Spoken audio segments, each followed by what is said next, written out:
Halloween is quickly approaching, so let's talk about all of the spooky books.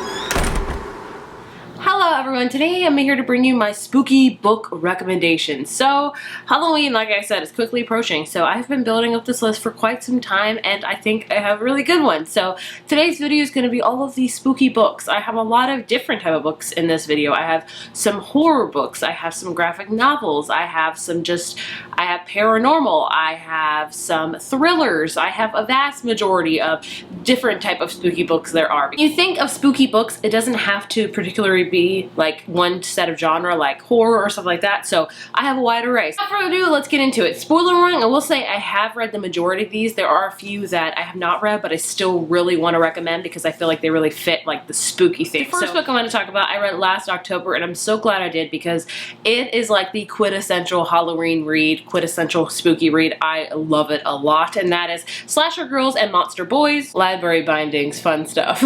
I'm sorry, you can't see the cover. There we go. This is an anthology, and it says a powerhouse anthology featuring some of the best thriller and horror writers around. It's stories selected by April Genevieve Chicolte, and this is full to the brim of really creepy stories. There are a lot of really good stories. This might be my favorite YA anthology, or my favorite anthology that I've read. I just have really fond memories of this. I really loved all of the stories in it. There were a few that I didn't like, but the majority are amazing, and there are at least 3 in here that I can think of right now that really scared the crap out of me. Like, they were full-on creepy. A whole book review on this if you want to learn more about like what I thought of each individual story. I tell you like what I gave the rating to, and I also tell you like the spooky factor, but I love this book. This is the perfect book to read near Halloween time. Since I have it right now for my library, I might just read a couple of the stories that really creeped me out because they were so good. Like, there's an Alice in Wonderland kind of one that was really creepy. One of, I want to say Marie Lou's was really creepy. They were just so good. So this is just like the perfect book to read near Halloween time because it definitely gives you all of the spooky vibes. Speaking of spooky vibes, the next series I want to talk about, it's a series, and that is the Mara Dyer trilogy. I read The Unbecoming of Mara Dyer years ago, and I really enjoyed it, but it really creeped me out. So fast forward to years later, aka now. I decided to continue on with the trilogy, and I just finished the trilogy. I will be filming a full-on series review coming up very, very soon, but this is another great series to read near Halloween. In this book, we follow our main character, Mara Dyer. Mara Dyer has just survived this accident, this building collapse, and she has no memories of it. It has killed her best friend, her ex-boyfriend, as well as his sister, and suddenly she starts seeing them, even though they're... This whole book is Mara dealing with hallucinations, or are they really hallucinations? And she also maybe has this kind of power going on. It's a creepy book. This whole series is creepy. Like, the scenarios, holy crap. This one's definitely paranormal. It's not so much horror, but it's definitely got that creep factor. The spooky factor's way up there. So I highly recommend, if you're looking for something that's like really is going to keep you on the edge of your seat, that's going to keep you guessing because you don't know whether or not Mara is telling the truth or not, because she's a very unreliable narrator, because her herself is unreliable. This is the perfect series to read. Like I said, this one just, I don't know, it's not like, it'll affect your dreams. Like, it's not like super scary, but it'll affect your dreams. It affects mine. But I really enjoy it, honestly, and it's a perfect series to read in this time of year because they are spooky. The next series I want to talk about, these are the only 2 series I'm going to talk about today, is The Raven Cycle by Maggie Stiefvater. This is the first book, The Raven Boys. I feel like this is also a great book to read near Halloween because it is another paranormal book, much like Mara Dyer, but it's very, very different. This one's not so much scary, I would say. There are some spooky elements in it. This whole series follows ley lines and these boys trying to wake up this king that has been sleeping for a long time, and it has so many more paranormal things going on. So they have a house full of psychics that do tarot card readings and palm readings and can scry, I think that's how you say it, and there's like ghosts, and it's a very paranormal heavy book, but it's so amazing, and I think it takes place during the fall, near Halloween time, so it is the perfect time to read this series. I've been listening to the audiobook of this. I'm loving it.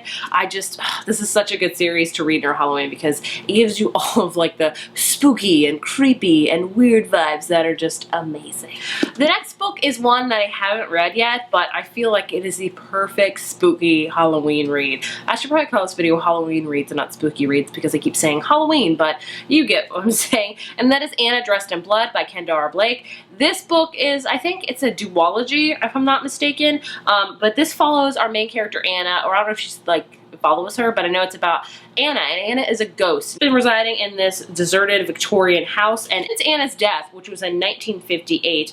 Every person that enters the home that she resides in, she kills. And then we have a character named Cass, and then Cass enters this house, and Anna doesn't kill him. So it's kind of odd because Cass is a ghost killer, I believe, by reading the synopsis. Him and his mom just go town to town, I think, of like eradicate ghosts from houses and kill ghosts, and he meets Anna, a ghost, and things are changing. So I don't know if it's like a ghost boy romance or something like that. I don't know. I've heard really mixed reviews about this book, but I mean, the title alone and the synopsis sounds like a perfect spooky read. I mean, going to a house to kill a ghost and the ghost doesn't want to kill you, so what's gonna go on here? But either way, I want to read it this month. I wasn't planning to read it this month, but it feels like a perfect book to read. Anna Dressed in Blood. How creepy is that title? The next book is a middle grade novel, and that is A Monster Calls by Patrick Ness. This is, there's two different versions you can buy this book. You can buy just the regular novel that doesn't really have pictures in it, and you can buy like the illustrated version that has all of these beautiful drawings in it, as you can see. As you can see, it's definitely a perfect Halloween read. I will say this is probably the least scary one on this list because it's not so much scary as it deals with other things that you have to deal with every day, with death and grieving, and that's all I'm going to say about it because it's a book kind of best to go into not knowing it. It's very, very short. You can read this in a few hours.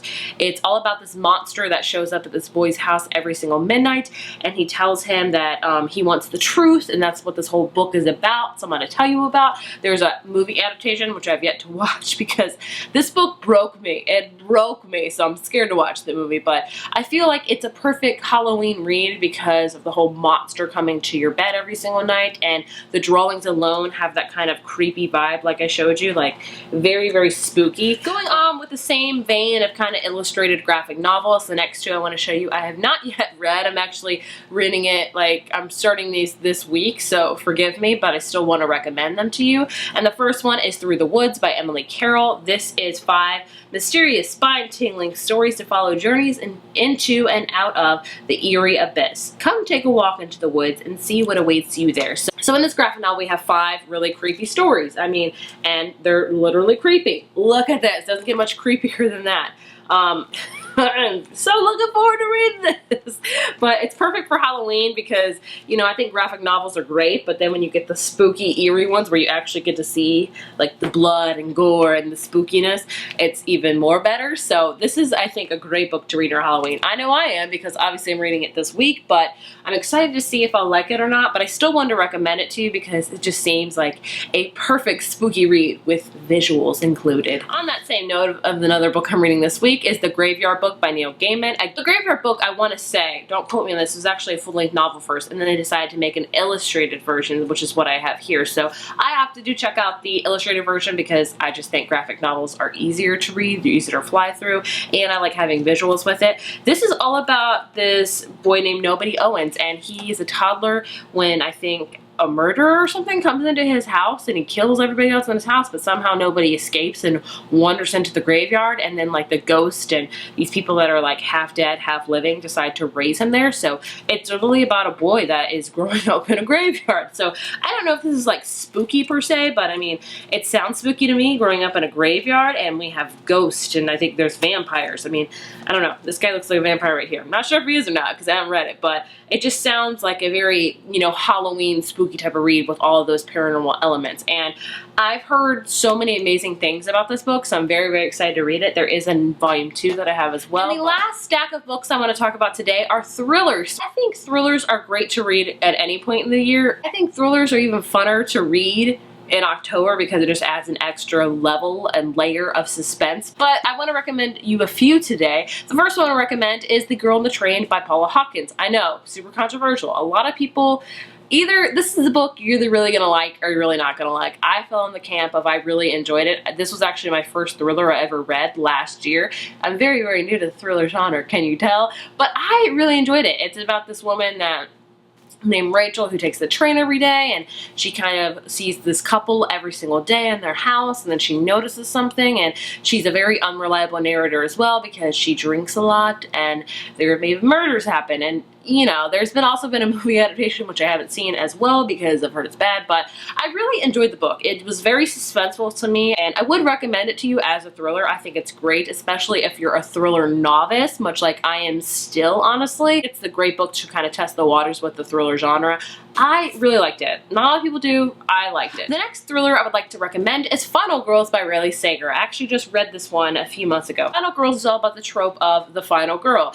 There's these group of girls that have survived these really mass murders, like they have been the last people to walk away from. And we follow Quincy, who has survived this really brutal murder. They're kind of resurfacing with that. The Final Girls, there's somebody that's kind of after the Final Girls, and it's all about that. I really enjoyed this book. Another book that, again, is either you're really gonna like it or you're really not. I think that's kind of how thrillers go.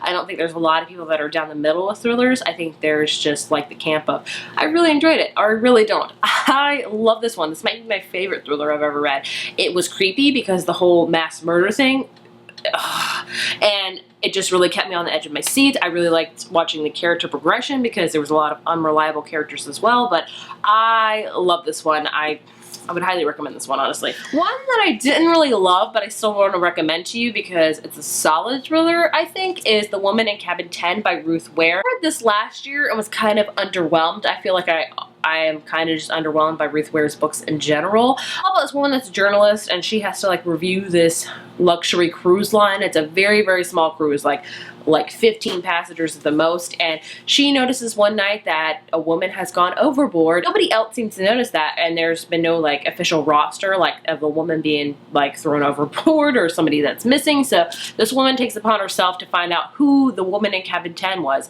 Why was she thrown overboard? Why is nobody caring? Why is she the only one that knows?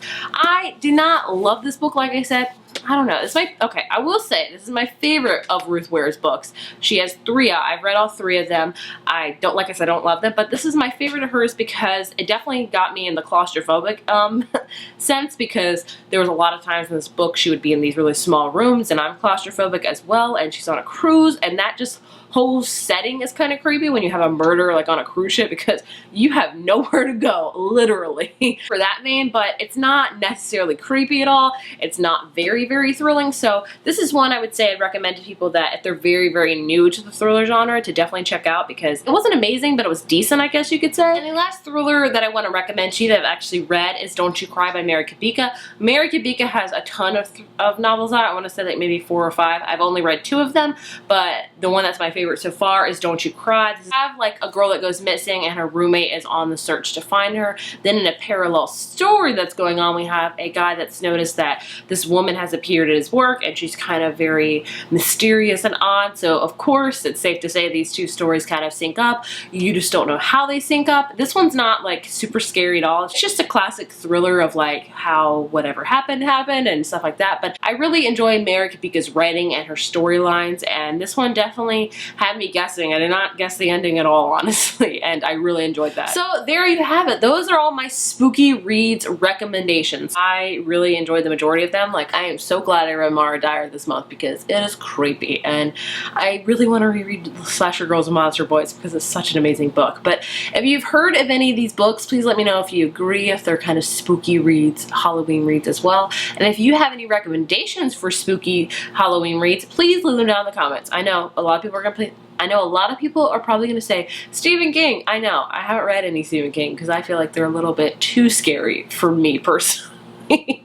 But to each its own. If you enjoyed this video, be sure to give it a thumbs up, hit subscribe, and I will see you guys next time, and I hope you have a spooky day. Is that cool? No? Probably not. Bye!